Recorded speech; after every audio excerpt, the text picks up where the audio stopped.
Right, and we are live. How are you doing, Dean? How are you doing, Gabe? Good, good. How we doing? I'm good. Yeah. Awesome. So, Dean, do you feel like a Chad today, bro? I always feel like a Chad. That's good. What 90% of about the you, time. Gabe? I know you're a Chad. I know you're a Chad, Gabe. So, come on. How Chad are Dean you stole my feeling answer, today? man. Dean stole my answer. I'm Ah, a chat every day. you thief. That's good. That's good. I feel like a Chad. I don't Every feel day is a quite. Chad day. Yeah, I don't feel quite like a Grandmaster Chad today. Just a little bit below, but maybe as we go through the podcast, I'll start feeling a lot better, and then I'll be the Grandmaster Chad. No one's perfect. Mm, exactly. So, guys, welcome to the CHADcast. I'm Josh Jables. Today I'm joined by Dean and Gabe, and today what we're going to be talking about is how to build self-confidence. So, Dean, tell us about yourself, bro. Sure, man. Well, my name's Dean Gladwyn, and I work for a company called Succeed in Dating. So, although it sounds just based around dating advice, it's very much to do with self-improvement, Mm, confidence building, joy. I think we kind of sold ourselves short when we called ourselves Succeed in Dating, but it is what it is. You got to have a niche. So, yeah, mm, I mean, my story coming from someone I come from a small village in Wiltshire, UK. mm, Social life was whack when I was a young lad. Didn't have the opportunity to get up and meet people. Very introverted, very shy.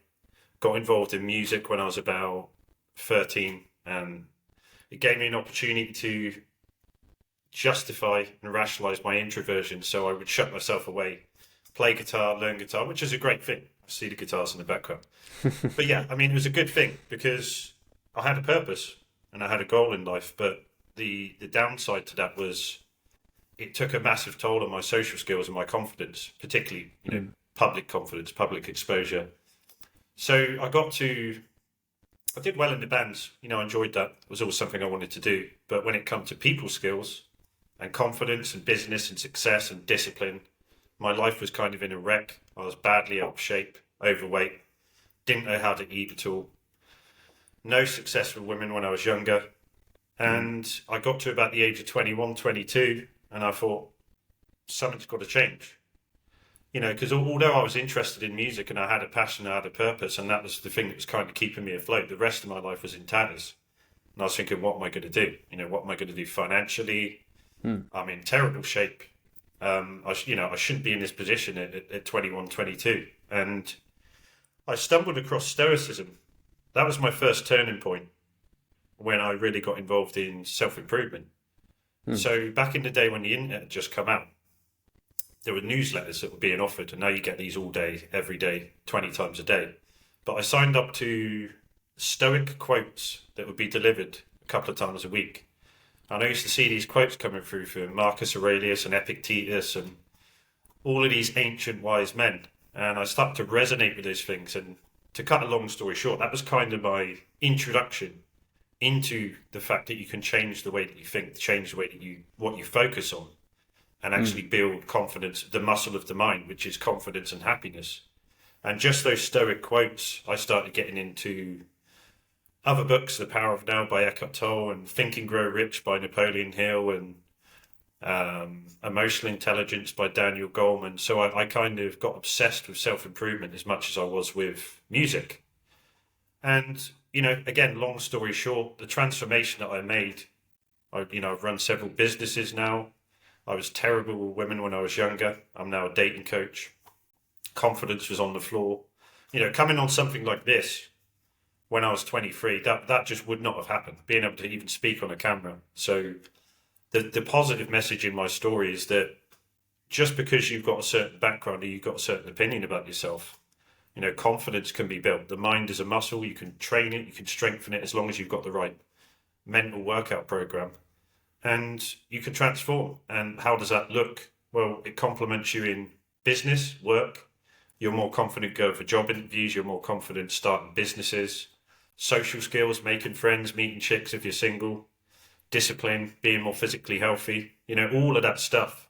The basis is that is feeling good in yourself and feeling confident. And, whatever background you're from, no matter how shy or introverted you are, you can transform, you can change that. And that's like the fundamental baseline message that we're trying to send in what I teach. Although we market ourselves as dating advice and go out and meet lots of women, there's a lot more to it, because to do good with women, you've got to, especially like high quality women, you've got to become the sort of man that's confident and attractive to those types of women. So when someone comes into the program, we say, well, look, you're attracted to the idea of meeting a partner or meeting women because you're not very good, but actually this stuff goes very, very deep.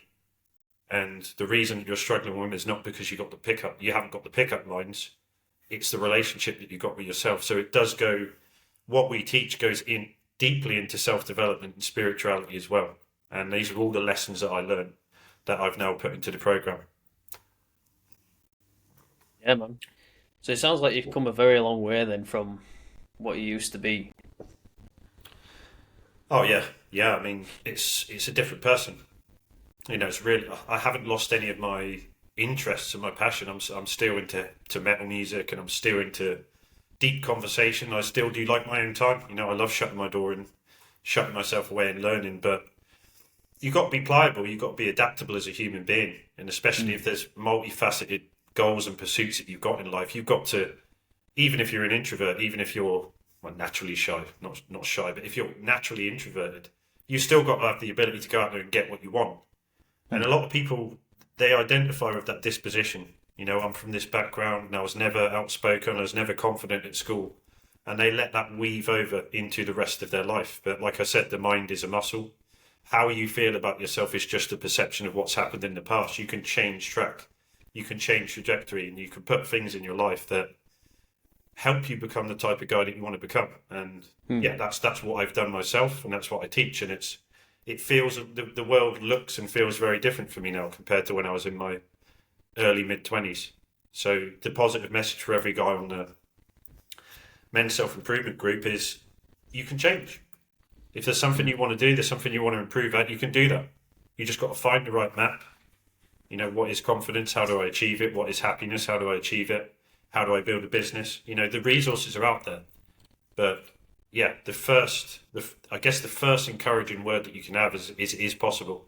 That's the most important thing, because if you don't think it's possible, you're never going to be motivated to do it.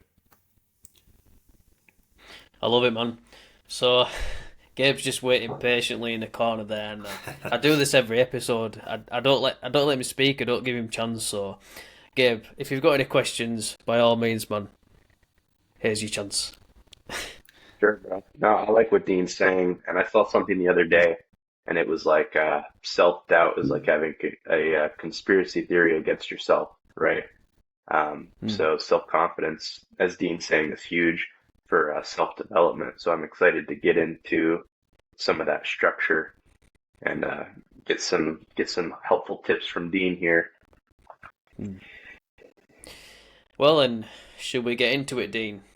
Would you like Ready to to rock? share with us how to build self-confidence? Yeah, the way I'm gonna probably do this is I'm gonna get deeper as time goes on in this conversation. So I'm gonna start with some basic stuff, which for guys in a self-improvement group or following self-improvement stuff, some of this stuff might be obvious, but sometimes we can forget the obvious, and we're looking for complexity and the simple things we neglect that actually create a sense of purpose and a sense of belonging and relative confidence as a result. So the first one, I'm sure you guys are going to agree with me, is sense of purpose. What do you stand for? What are your goals in life? Because you can get washed up in the haze and in just general mundane living, and you forget what you stand for, and you forget what your actual goals are in life, and that could actually cause what I call a haze, like a depression, because you're just floating around like a leaf in the wind.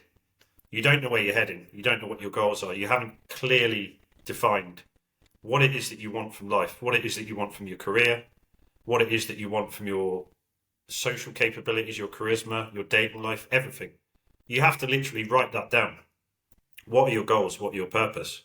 Because every time you lose track and every time you feel like you're just going through the motions in life, and you get a relative depression because you think, I'm not actually getting anywhere. I just feel like I'm just going through the motions. And you feel sad because of that. Or you feel demoralized or demotivated, or like your life isn't exciting enough. If you can put in and rehearse regularly, once a day or at least once a week, where are you heading? What is it that you ultimately want? And then have you got an action plan in place to get there?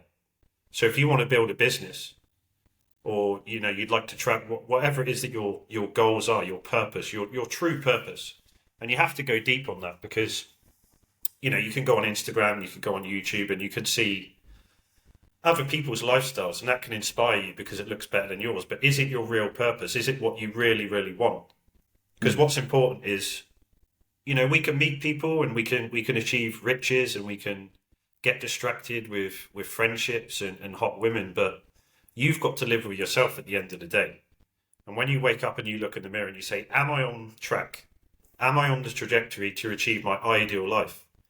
And if the answer is no, you get that relative depression. If the answer is yes, and you reaffirm that you are actually moving towards your goals, no matter how small, no matter how incremental, you get that sense of joy. Yes, I am on my goal. I am on my purpose.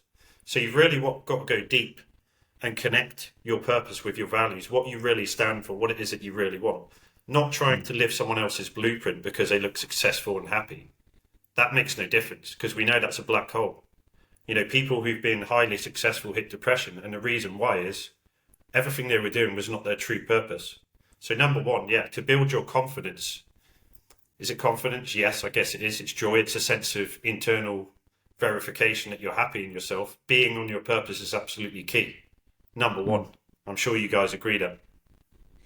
Yeah, I agree completely. Like, if you don't have a purpose, there's nothing there that's like anchoring you to go forward in life and keeping you grounded in who you are and what you're doing. So then if you start living as this, you want to live like someone else, watching someone on YouTube doing this, that and the other, and it's not you, you're not going to be authentic. And then, when you go talk to women, you go and like talk to people, have these social interactions, it's not going to feel natural, it's not going to feel right, and you're not going to have that level of confidence. So, yeah, man, I agree completely. What do you feel, Gabe? Yeah, man, you guys captured it well. Without that confidence, Josh, my video's messed up, but I forget what shirt color you're wearing, but I'm over here wearing black shirt. Dean's wearing a black shirt. This is the alpha move, bro. I don't know what you're doing, man. Bro, you don't understand, do you? Like, this shirt, this isn't a shirt, this is my skin colour, I'm just really pale, bro. Hold on, hold on. Good deal. I put the saturation up on my camera, so I took a few lines away so I look pretty, but that's what it is. I think I need to do that. I look like a ghost right now.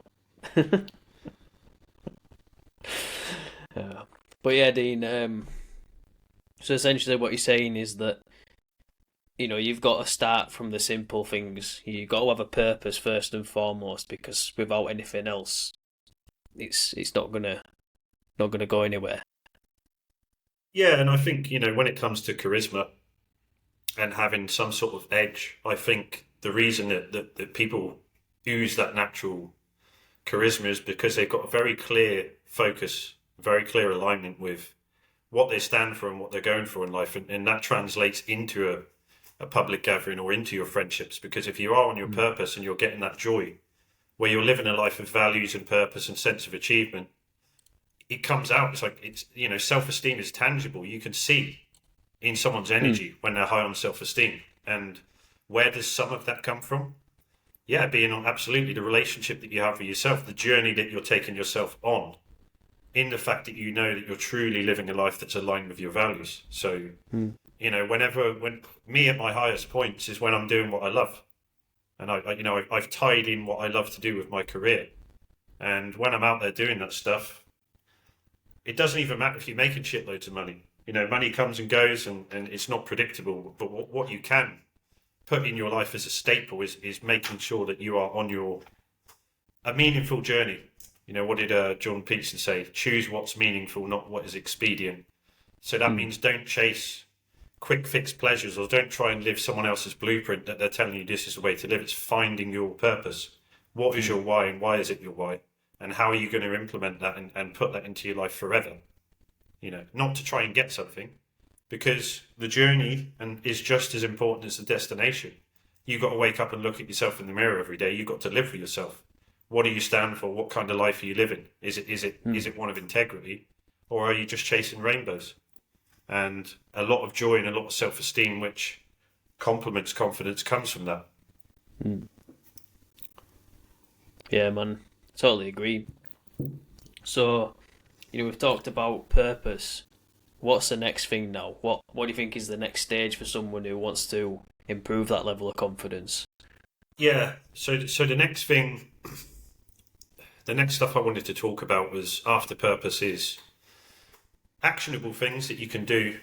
And, this is work in progress. So values, sculpting your values, figuring out what your values are, and then using your boundaries to protect those values. So a lot of the time, again, the reason people can't build confidence is because, firstly, they don't know what they stand for. They don't know what they say yes and they say no to. And if you don't know what your values are, you can't have strong boundaries. And if you don't have strong boundaries, that leaves you prone and open to manipulation and mistreatment from other people. So you literally have to go high tech, almost put a spreadsheet down and write, what are my values? Is it honesty? Is it integrity? Is it discipline? Is it health? Is it fairness? And make those values non-negotiable. So you think about these values from a logical perspective. But in the real world, you live by those values. And you don't live by those values when you feel strong enough to do so. You live by those values as a non-negotiable ritual. So when someone presents an opportunity to you that's tempting, but it's not in alignment with your values, i.e. get involved in this, which is highly unethical, but one of your values is integrity, you say no to that. You literally stick to your guns, and the confidence that you get from that. Or if you're in a relationship with a woman and she's mistreating you, and one of your values is respect, you fucking walk away from that relationship. Because if you stay in that relationship and you continue to get mistreated, you're having your values messed with and diluted and infringed on. And you lose self-esteem. That's how you could be in a relationship. And when you get mistreated, you come out of that relationship and you just feel completely deflated, like you've lost all of your confidence. And the reason for that is you've been in a relationship for such a long time. You've been being mistreated. You've been being disrespected. No one would choose a value where they honour disrespect. So, really going to town and writing down, what do you stand for? What are your values? And then living by them. And this is a discipline, because there's always going to come times where you face confrontation. So if one of your values is respect, and then one of your friends or someone out and about disrespects you, you've got to be comfortable asserting that value and saying, look, I don't stand for that. You spoke to me disrespectfully. I'm not going to tolerate that. So you either apologise or I walk. And it's hard work, because if you're in need, this is why it's difficult to build confidence from values if you're already low, because you've got to be in a place where you're prioritising your own well-being, even if it means losing the people in your life. For example, a toxic or manipulative girlfriend or a family member that keeps putting you down. And you can warn them, but you cannot stand that forever, because if you have those values and those boundaries pressed on and infringed on, you lose confidence. So a way to build and maintain confidence, one of the ways, is to carefully sculpt and always honour your values. And what happens is, this is why it builds confidence. When you live by values and you stick to them and you're willing to walk away if someone disrespects your values, you get, ironically, you get more confidence from honouring your own value, even if it means losing out on something that you were scared you were going to lose out on. You walk away with your head held high. And the internal verification that you've stuck to your values creates this self-esteem within you, this little surge of joy, because you can trust yourself. Part of confidence is self-trust, and you can build self-trust by always honoring your values and sticking to that, and you kind of get a sense of reward. It's like you feel like you've patted yourself on the back. So yeah, write down your values and then figure out how you're actually going to stick to those throughout your life, and never negotiate on those. So when the going gets tough, you don't suddenly contradict your own values. You stick to them no matter what, and you will build confidence from doing that. You get stronger and stronger and stronger, and then you learn that you don't actually need anyone because you can trust yourself to do the right thing. Yeah, man, I totally agree. Like, your principles, your values, they're essentially what define who you are. And, I feel like Gabe has got a lot to say here, because he's got to be one of the most hardcore guys I've ever known, who is so strong in his values. So, come on, Gabe. How do you do it? What's your secret? Sure. No, I love what Dean said there, which was pretty much, how can you have self-respect and confidence if you don't get respect from other people, and if you're not willing to put those boundaries there? And that's massive, right? If you're feeling disrespected every single day by those around you, and you're afraid to confront them on it, then you're never going to build confidence. Mhm. But my question to Dean would be, you mentioned that you were overweight and such. How is your self-confidence now compared to when you were overweight a couple years ago before you started this journey? Well, I mean, the self-confidence has come from some of the things that I've already spoken about and a lot of the stuff that I'm about to speak about. But how is my self-confidence now?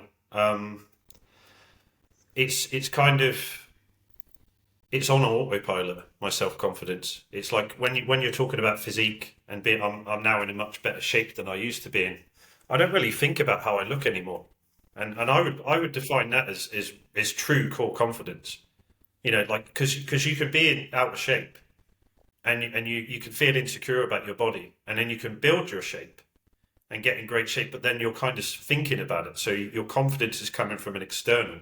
But now I kind of just train. I know how to train. I know how to stay in shape. I don't really think about my physique. I don't really think about how I look. I feel good in myself. It's kind of like a set and forget thing. I've trained for so many years now. I know how to eat. It's on autopilot, and I don't really derive my confidence from my physique or my height. I'm only 5'9" anyway. But yeah, I mean, how is my self-confidence compared to what it was back in the day? Due to all these different facets and all these different things that I worked on, massively high. Like I said, there's no way I'd have come on this video, on a video recording 15 years ago. There's no way I'd have been able to deliver a seminar 15 years ago. There's no way I'd be able to create video content. So that's the great thing about this. It is like building your physique. You can build your confidence to levels that are just limitless. And when you get there, no one can take that away from you, especially if you honor your values, especially if you use boundary function and don't let people mess with you.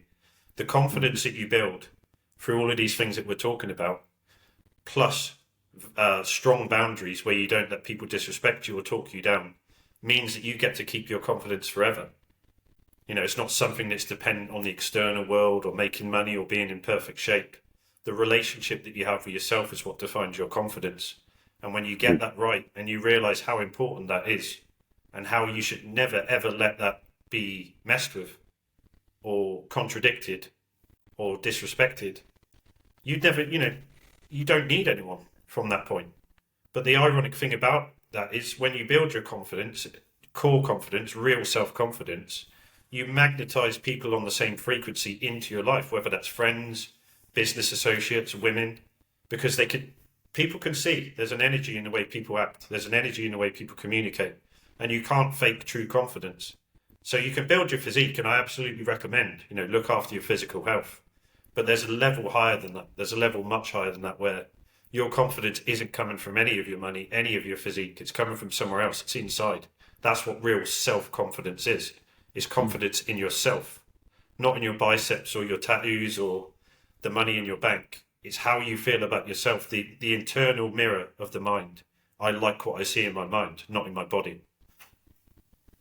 I like that. I like that. Yeah, I could see a lot of guys, and I talked to a lot of guys that believe that their confidence will improve if they get in shape, make more money, have better friends, eat better, this or that.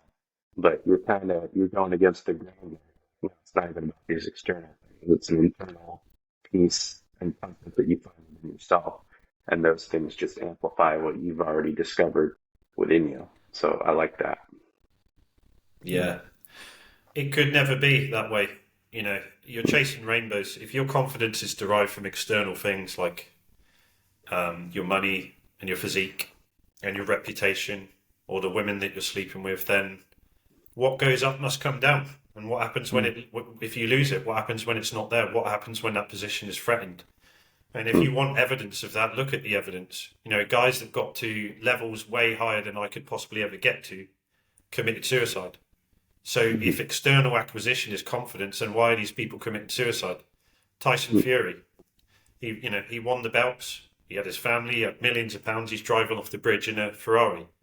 Chris Cornell, from Soundgarden. Keith Flint from Prodigy, Avicii, all of these guys. They get the highest possible high externally, but they still don't feel good because they haven't repaired the relationship inside. They're still chasing. They're still seeking. So if you don't get this right, everything that you ever achieve in the external world is not going to fulfill you. It has to be both. Yes, have external goals, absolutely, but not because you're running away from yourself, because all that happens is you get so far away. If you do achieve the external wealth, the external riches, you're living a lie because you're still running away from that feeling inside that you need more, more, more, more, more. So this is a spiritual journey as much as it is a self-improvement one. And it's really powerful once you've got that level of self-confidence where you're not worrying about what other people think, you're not thinking about, you're setting boundaries and everything like that. It's liberating. And, once you get to that level, everything you get in your life is a bonus. It's not something that you're thinking, oh, my life will be better if I've got this. Your life's already good as it is, but then all these things that are coming in, they're just extra value. And, yeah, man, I totally agree. So, you've talked about finding purpose, establishing values. What's the next step, Dean? There's something to be said about, do something that scares you every day. I think there's some truth in that. Having the ability to face fear and being comfortable with confrontation.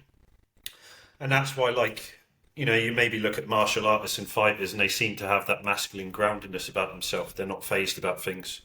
And I think as a man, particularly, I think having the ability to face fear, that's why I love the cold approach stuff, because it really carves you out. Approaching a girl that is not going to do you any harm, but there's something egotistically that makes you feel uneasy. And getting on the phone, if you're looking for a new job, getting on that phone and saying, look, I want to speak to the manager, I want to speak to the owner. Imagine you made a habit to face fear 3 to 5 times a week along a pursuit that you're trying to improve at. The confidence that you build. Like I said, delivering a seminar 15 years ago, standing up in front of 50, 200 people, I wouldn't have been able to do that. And the reason I had the confidence to do that is because I've been facing fear regularly throughout my life. Building businesses, don't know when the money's going to come in, keep going. You become your own parent almost. So you can reparent yourself to face fear. And the funny thing about it is most of the time the fears are rational. And you get the confidence from learning that what you were scared of, the outcome that you were afraid of if you put the effort in and you start putting yourself out there, very rarely happens in the extremity that you are paranoid that it might do. Whether that's approaching women, whether that's delivering a presentation, whether that's going for a job interview, whether that's starting a business, whether that's learning how to fight. There's always fear involved in these things. And the verification that you get when you step towards these things and you start working at them and you realize, actually, most of what I was worried about was not actually real. It was unjustified. It was a matrix in my head. And then you go, wow, if this is not that bad, how far can I take this? And then you build more confidence. So now I want to go in front of 1,000 people and do a public presentation. But if you'd have said one day you're going to be speaking in front of 1,000 people 15 years ago to me, I'd have run a mile.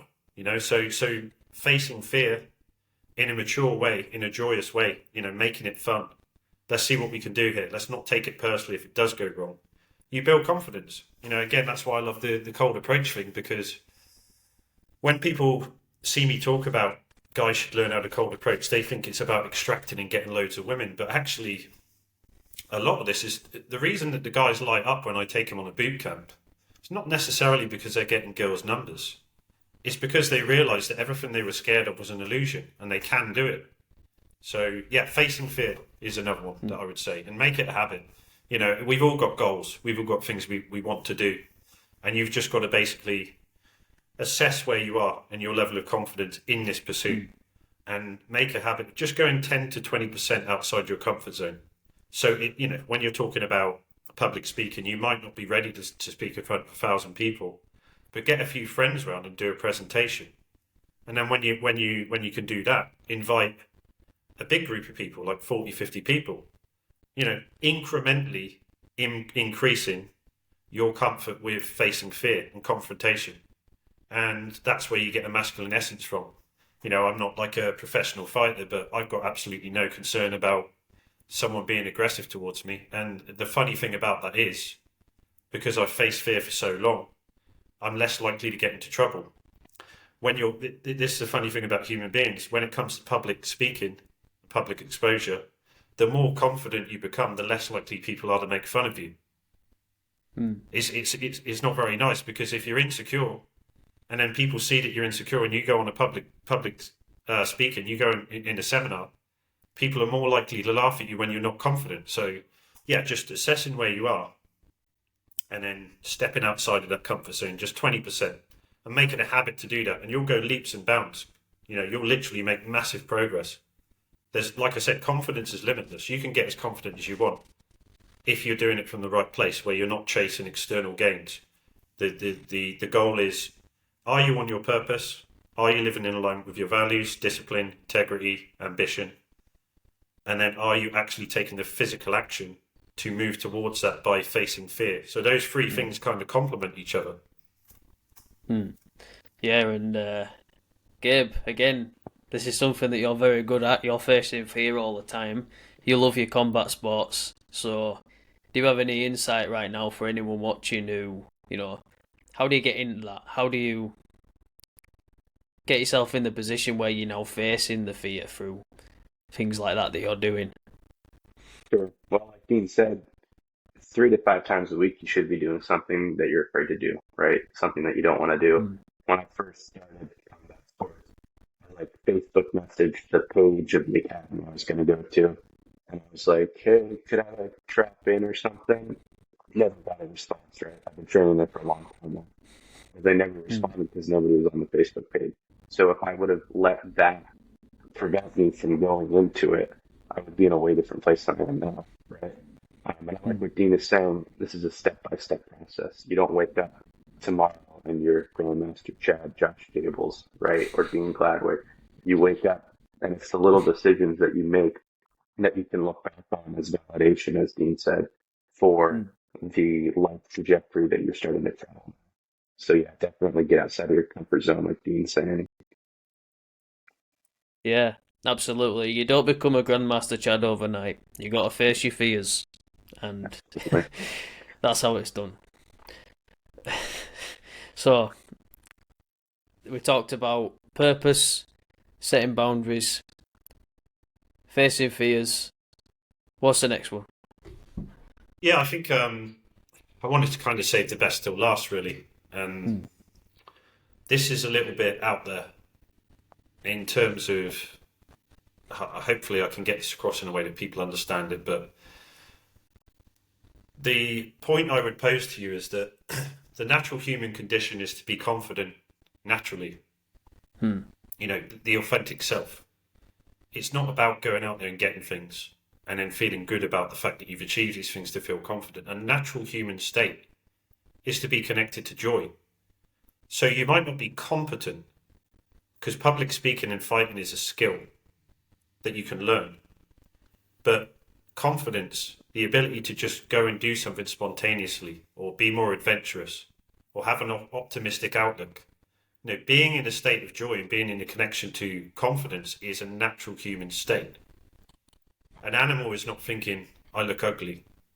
You know, it's not looking in the mirror of the water when it's drinking the water and saying, oh, I've got a big nose. So it's the the cultivation of and the development of our, I guess, like a mutation in our consciousness where our thinking mind got out of control. And we think that that's normal. The fact that we've got all of these thoughts in our head saying you're a piece of this, didn't swear that time, and you're not good enough, and that person's got more than you, and that woman looks at you like you're ugly, and you're too short, and you're fat, and you haven't got no money. So this is not normal. The internal negative dialogue, the internal critic, inner critic, that's an affliction that only human beings, out of all the species on the planet, only human beings are afflicted with. So if you could get rid of that, you would have natural confidence, because we're not supposed to be down on ourselves. We're not supposed to be negative towards ourselves. But a lot of people, they're living in lower consciousness, so they're not aware. These spiritual practices where you can look at your mind and look at what you're thinking and recognize a negative emotion in the stomach. People just believe themselves to be that. So they're walking around in this haze saying, I'm depressed. I've got a low self-opinion about myself. People are right when they criticize me, because they believe that their thoughts and their emotional state is who they are.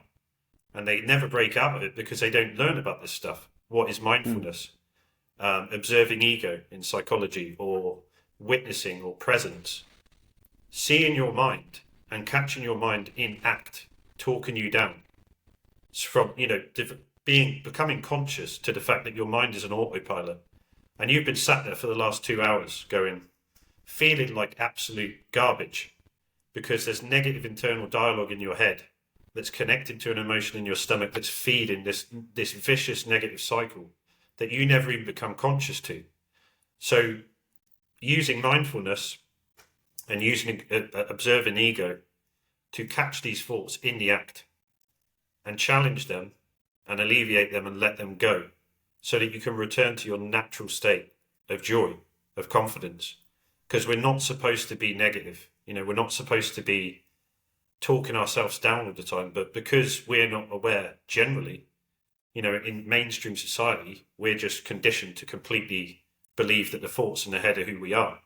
So the more you become mindful, and the more you become aware of the fact that you have got an internal critic, you've got this negative conversation in your mind and this negative feeling in the stomach, because your mind is flashing all these reasons up of why you should feel inadequate, why you should feel negative, what you've got to get done before you can just feel at peace. It's not about that. It's about sitting behind it and seeing this curse that we've got, so that we can be free from it. And when you're free from it, it's not like, don't need to build your muscles to feel confident. Why can't you sit on your bed or go down the park and sit on a bench with a coffee and just feel absolutely great? But you don't need muscles for that. You don't need money for that. Why can't you feel good right now, today? And the reason is because you don't know that you're walking along the street and all you can feel is agitation, anxiety, negative self-opinion, insecurity, paranoia, because your mind is completely in control of your whole psyche. So that's how important. I wanted to leave this till last, but yeah, natural human condition is to be confident, is to be joyous, is to be at peace. The mind is messing us up. So you've heard positive self-talk, witnessing ego, observing ego. This is the stuff you need to be working on. Because, and again, this is why the Tyson Fury analogy I used, he achieved greatness. All these people that achieve greatness externally, but they still don't know, their mind is telling them that they're not good enough. Self-love, self-confidence is love within. So a connectedness to the awareness that your mind is bullying you and then not allowing that to happen. That's liberation. And you've got to practice this stuff, because even if you do achieve riches and lots of women and a great physique, it's not true confidence. And that's why people compensate. That's why they want the money. That's why they're chasing the rainbows, chasing the physique, chasing the women. Because when they go back to their own devices and they sit on their own, they don't like the conversation that's going on in their head. They don't like who they are. So the fundamental basis should be developing that relationship with yourself so that you feel good no matter what happens. And the ironic thing is, when you develop that true core confidence, that is self-confidence, confidence about yourself. the natural state of joy. It makes your pursuit and your ability to be charismatic, to be confident, to come across better. Everything you want to achieve externally is easier to achieve because you're being your authentic self. So hopefully that makes sense. Hopefully I explained that properly. Yeah, and it's really interesting actually how you mentioned that state of consciousness. Like I feel like there's so many men right now, especially in the group, they're operating in this low state of awareness where they're telling themselves that I've got to be ripped, I've got to have all this money, I've got to be 6'7" or whatever to get women, and it's such a low state of mind to be in because you see so many men out there. You'll see guys that are overweight, that are short, that don't have a lot of money, and yet they're still managing to attract like attractive women. So it doesn't make any sense. So, there must be something more to it, and the only thing that can possibly be made sense out of that is that this guy who's out there who's doing that, it's got to be something from within, because he's not really achieved something externally. So that's the only way I can really explain it. Yeah, man. I mean, if we're on the subject of what women actually find attractive, I need no more evidence of what I see. I've really been in round the block when it comes to assessing this stuff. And from my own experience, when I'm in a negative mind state, there's nothing I can do or say that's going to get that woman, because it's vibe. If I'm in a negative headspace, I can't even get my words out properly. It's like it's compensatory.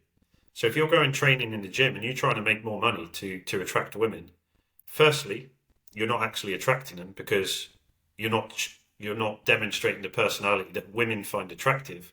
Secondly, the only types of women that you're going to attract if you're using your money or physique are superficial women. If they're actually attracted to your physique and your money, they're not long-term women. So it goes back to the same thing, personality, humor, confidence. Where does that come from? Internal. And it's vibe.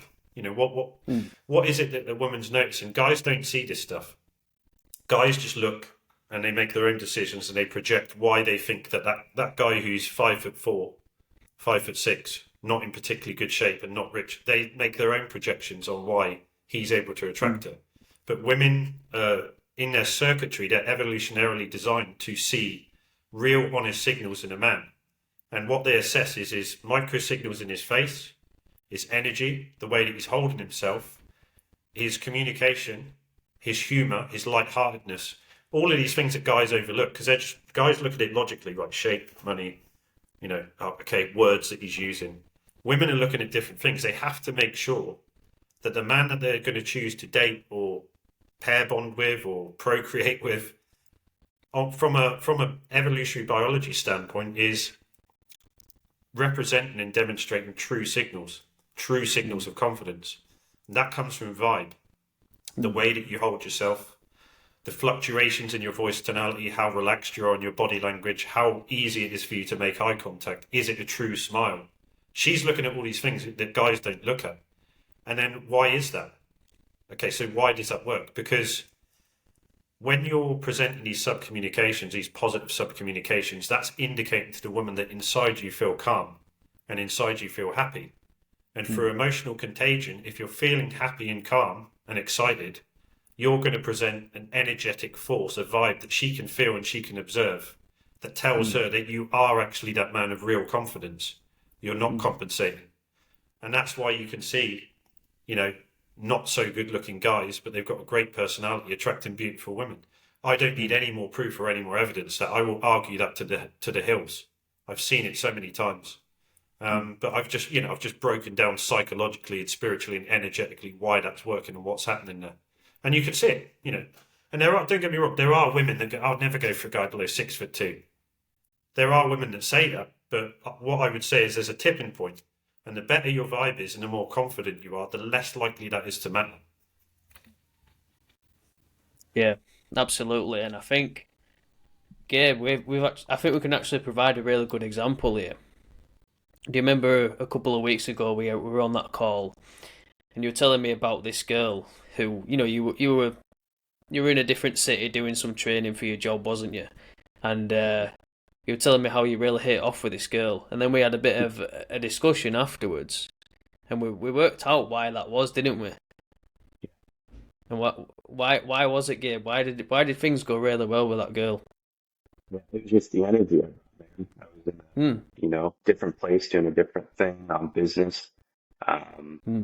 there wasn't like a bunch of commitment there. I wasn't overthinking anything. That's what you said. I Hmm. just kind of, Hmm. she approached me. We talked. It was a, good time. We're at some seminar together, but Hmm. it's just super easy chemistry there. As you pointed out, Hmm. it's just that confidence, not overthinking anything, Hmm. not putting any expectation on myself. Hmm. Yeah. And you was detached from the outcome, so there were no negative emotions building up because you were there for a totally different reason, focusing on that. So your mind wasn't even like present on the negativity. And obviously, in that moment, your vibe presented some kind of positive feeling in Mhm. her. She obviously felt safe to be, give you a good vibe in return. She was obviously receptive to you, and she liked you as a result. So it just goes to show it's not about the physical things. It's about what you're feeling on the inside. Guys are very, like I said, they think one-dimensionally. Hmm. It's only when you really get into this do you notice it. But I'm sure every guy who's watching this, even if they still believe that they got to get their physique right before they could attract a woman, but I'm sure there's a lot of guys who watch this. And when I say, remember a time when you've been in a highly, highly positive, carefree state, have you Hmm. noticed people just giving you a strange eye? Like suddenly you're standing out to women. Like it's just, you feel on fire. Mhm. And, I thought about this just now when you guys were speaking. It's like, what's the best opening line for a woman? It's like it's a positive emotional state inside. That's the best opening line because women notice you. Like I said, they're evolutionary designed to be able to spot if a man's for real or not. So you can fake a smile and you can pretend to be confident, but they can see everything that's going on. So what's the best opener? A positive emotion inside expressed outwardly, with a gesture, with a wave, with a smile, with a hey, how's it going? It's the energy. It really is. I know this inside and out. It's all to do with the energy. The same guy can go out in a bad mood and feel self-conscious and get absolutely no attention and no results from women. Hmm. He changes his state, his emotional and mental state, and he's on fire. So Hmm. So, if anyone's watching right now, when you're still doubting what we're talking about, if I want you to ask yourself this question: anytime you've ever been in a relationship, you've got a girlfriend, you've ever been successful with a woman, in that moment where you met her and you asked her out and she said yes, what were you feeling? Were you even thinking about asking her out? Or were you in a good mood? I highly doubt that you were feeling very terrible about yourself in that moment. There's your proof right there, bro. And yeah, that's pretty much it. Um, so guys, if anyone's watching right now, please by all means send us some questions. We'll do a bit of a live Q&A. Yeah, obviously if Dean's all right answering your questions, which I'm sure he is. And yeah, we'll go through them. But in the meantime, I actually I want to touch on something actually. So, Dean, I made a post in the group last week, and it was pretty controversial, and I think a lot of the guys have been a bit annoyed with you recently. So I think we should discuss that. yeah, let's go for it. Okay. So some of the comments that I've been reading from people are saying things like, "Oh, this guy is just some chav from England. He's a scammer. He's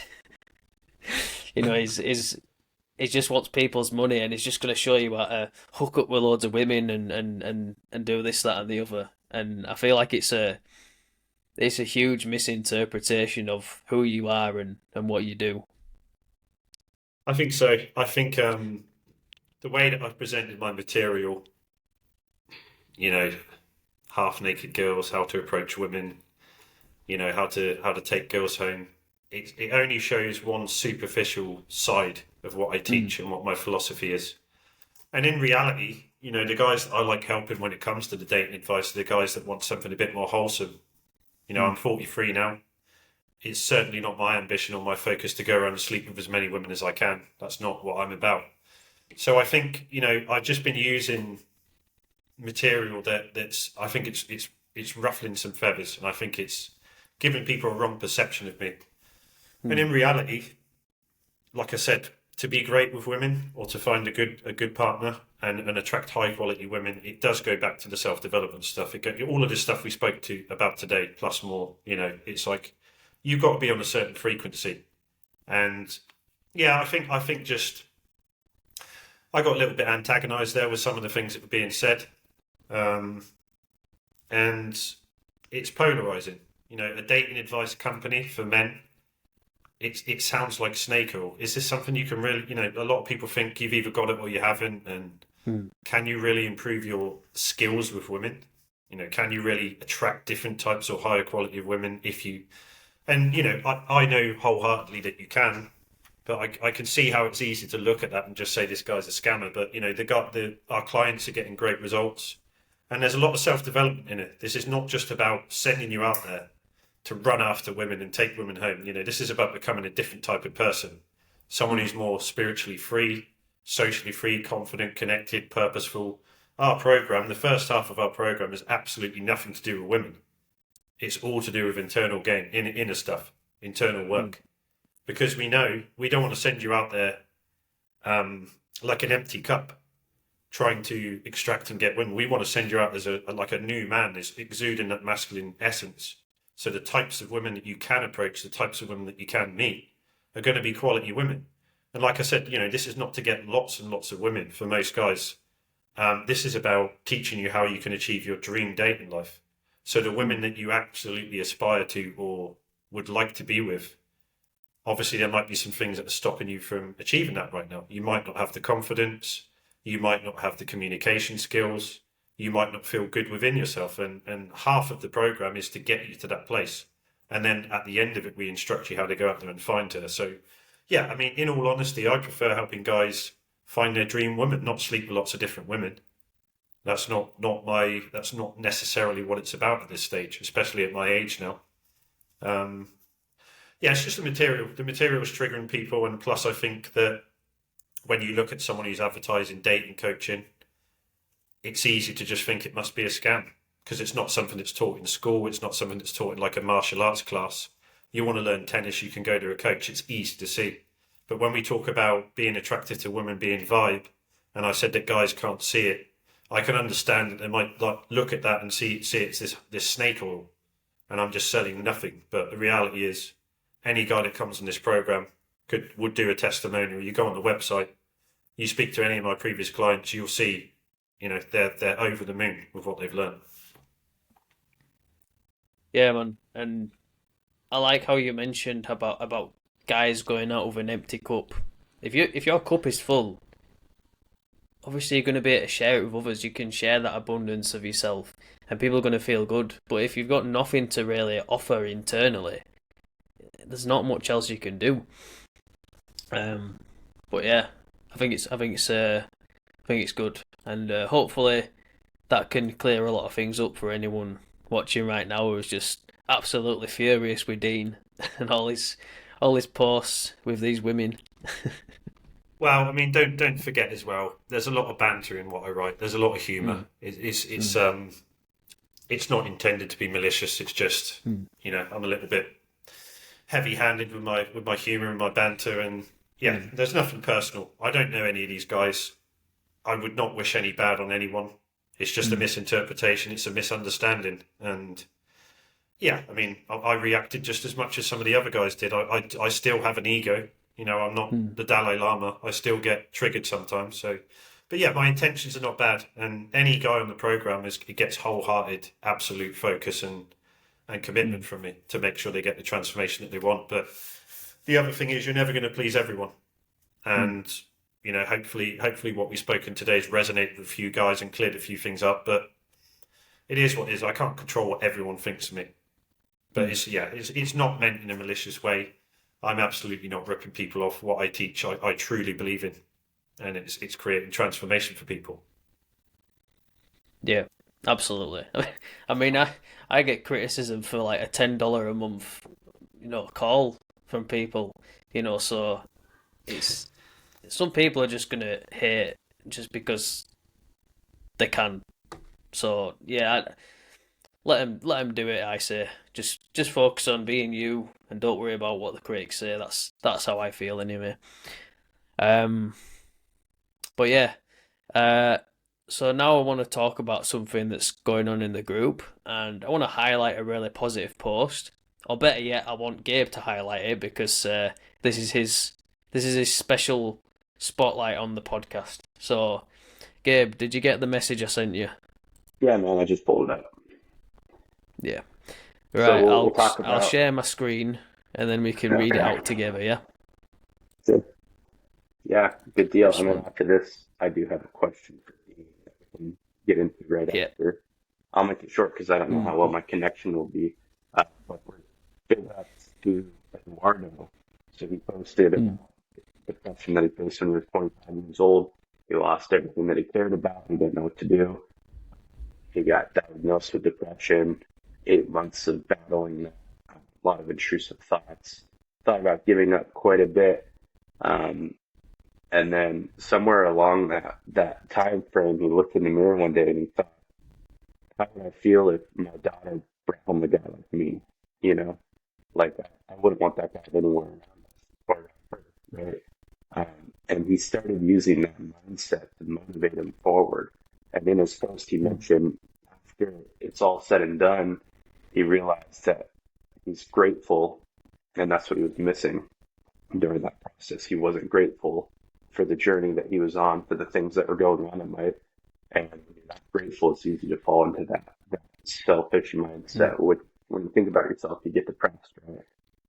So he Mm. mentions, depression doesn't have a face.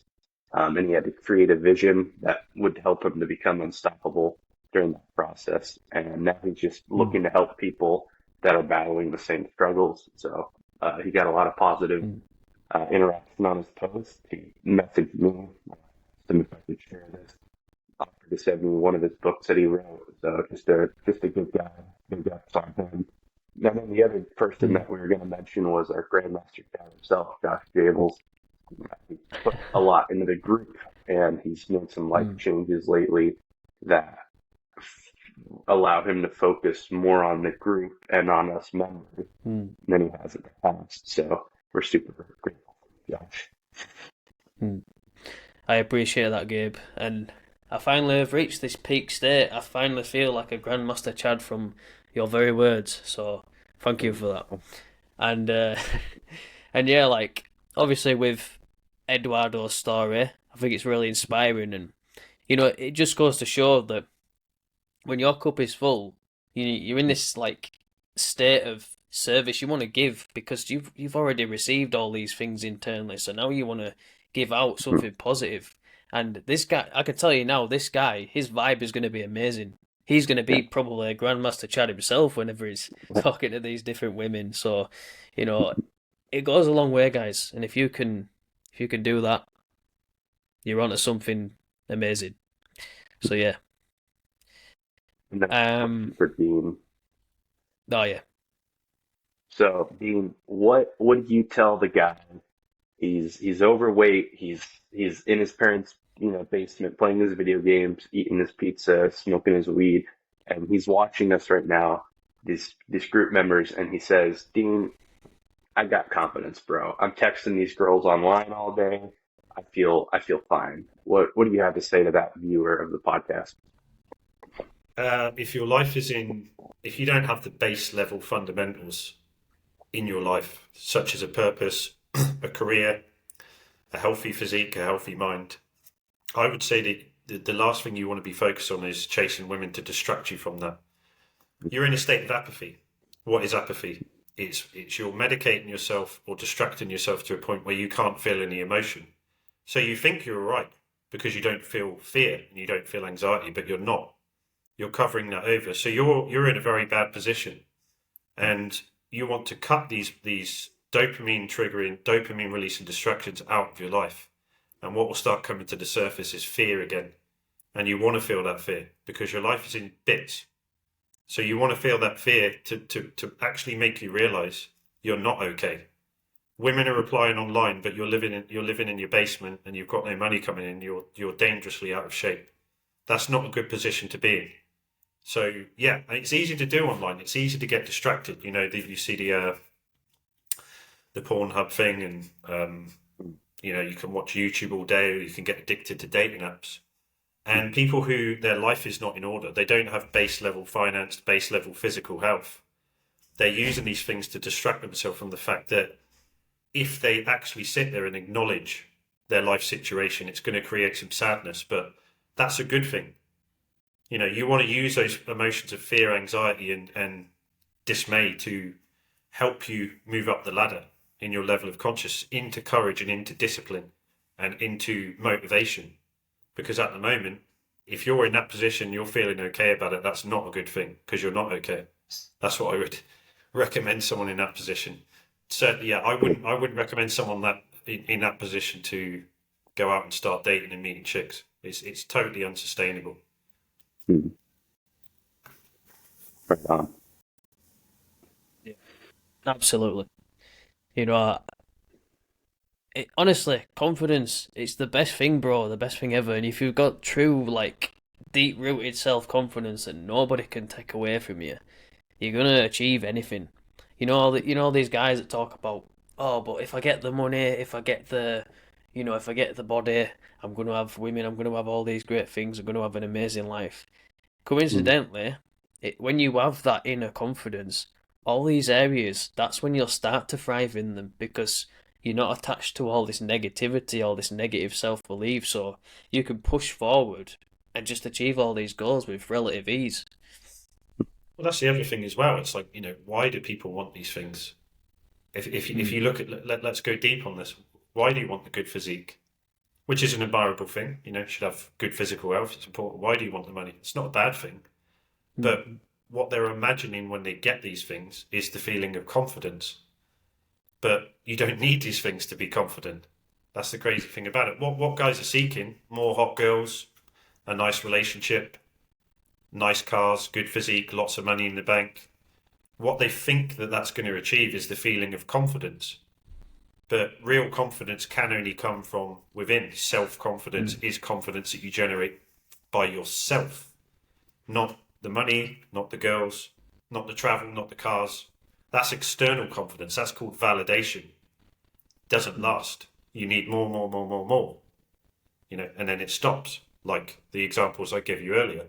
So I think when people are trying to, and you should always go for the best life that you can have. You should always try and make as much money as possible and be as healthy as you can. And why not be in shape? That's a good thing. It's only a good thing. But that's not going to give you true self-confidence that is eternal. That's within.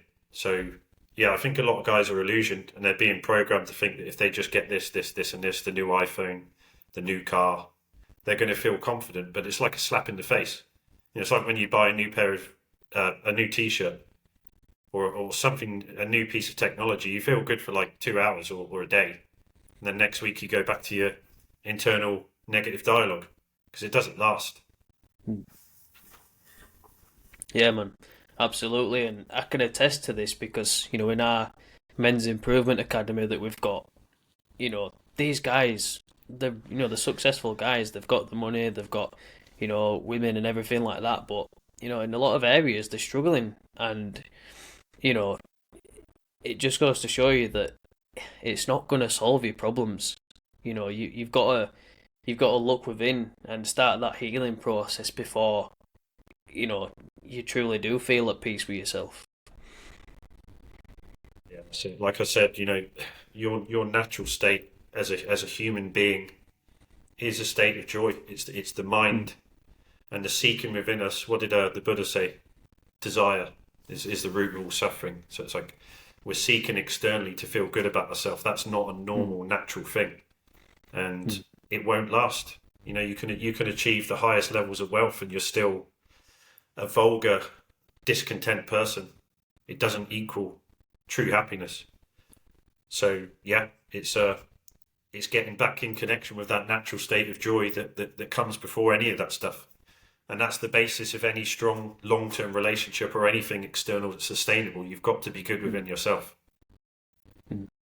Absolutely. So we've been going for just over an hour now, so I think we're going to wrap things up. So Dean, Gabe, if you've got anything you'd like to say before we finish. Not really, man. I think I covered those 4 points is probably enough for any guy to look at and really listen to that and take that seriously, and not just listen to this podcast and listen to it. Well, oh, that's a nice idea. It's actually implement these things in your life. Self-improvement can become the same as eating a chocolate bar. It's just a quick dopamine trigger. Oh yeah, I'll get that one day. I feel good now. It's like, no, actually implement these things in your life so that they transform you, and you become more integrated as a result. Get the values in place. Start facing fear. Start watching the internal negative dialogue so that you can get rid of it and feel at peace. So yeah, you've got to make a habit of it. Yeah, exactly. And I mean, discipline is freedom, and the more that you do something, the easier it is to do. But I definitely appreciate you coming on, Dean. Shameless plug for Dean. Dean, go check him out. Check out his social media. Shoot him a message if you're looking at this podcast. You want to look more into his area of expertise in his field. We'll put his socials with this podcast. Dean, is there any way that you would like to plug yourself here? Yeah. So you can add me on Facebook on my profile from the group, Dean Gladwyn, Gladwyn with a Y. Or you can go on to succeedingdating.com and book a call, and we can talk and go through. Just do a free discovery call and see what you're struggling with. But yeah, I mean, it says succeed in dating, but obviously it's a lot more than that, which I've said already. There's a lot of deep stuff that we cover, and that's about it. Well, Dean, thanks for coming on. So just before we wrap things up, I want to do my own shameless self-promotion while I'm here. So guys, if you relate to anything we've talked about today, I would love to invite you to our weekly men's calls. This is the Men's Self-Improvement Academy that I mentioned just a bit ago. What we're doing right now is, providing that guidance, that healing we talked about, how to build that inner worth from within.